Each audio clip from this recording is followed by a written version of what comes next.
এর জন্য পাপীর উপরে আল্লাহর লান। পাপীর উপরে কি? প্রত্যেক পাপী জালেম। তাফসীর এটাই, প্রত্যেক গুনাহই জুলুম। আর জুলুমের মধ্যে কম বেশ আছে। যেমন ইন্না শিরকা লা যুলমুন আযীম, শিরিক সবচেয়ে বড় জুলুম। তার মানে প্রত্যেক গুনাহই জুলুম। এজন্য আল্লাহ বলবেন পাপী তোর উপরে আল্লাহর লান, আল্লাহর লান, আল্লাহর লান। নাউযুবিল্লাহ, নাউযুবিল্লাহ। নবীজি বলছেন, চাচা বাবা আপনাদেরকে বলি, চাচা সুদের লেনদেন কইরেন না, কিস্তির লেনদেন কইরেন না, বিবি বাচ্চারে কিচ্ছু দিয়ে যাইতে পারতেন না, জাহান্নাম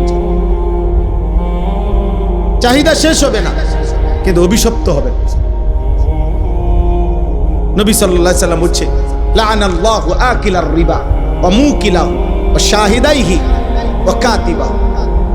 যে সুদ খায় তার উপরে আল্লাহর লানত, যে সুদ দেয় তার উপরে আল্লাহর লানত, যে সুদের সাক্ষী হয় তার উপরে আল্লাহর লানত, যে সুদের কথা লিখে দেয় তার উপরে লানত। পুরা প্রকল্প, সুদ, ইন্টারেস্ট, কিস্তি, এটা দিতে গিয়া যে পুরা ব্যবস্থাপনাটা সবটির উপরে লানত।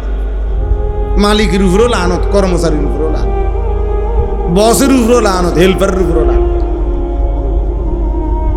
সবটির উপরে লানত। নবীজি বলছে, লাআনাল্লাহুল খামরা ওয়া শারিবাহা ওয়া মুবতাআহা ওয়া বাঈআহা ওয়া আসীরাহা ওয়াল হামিলাতা ইলাইহি ওয়াল মাহমুলাতা ইলাইহি।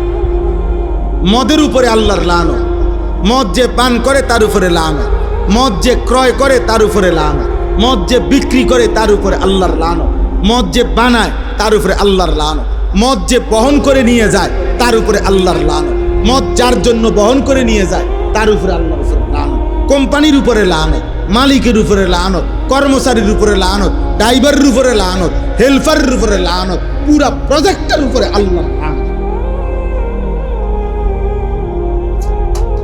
পুরা প্রকল্পের উপরে লানত, ওই জিন্দেগির উপরে লানত। এই বিশ্বকাপ ফুটবলের অবিচ্ছেদ্য অংশ ছিল মদের বোতল, এই বিশ্বকাপের অবিচ্ছেদ্য অংশ ছিল নারী, এই বিশ্বকাপের অবিচ্ছেদ্য অংশ ছিল জুয়া।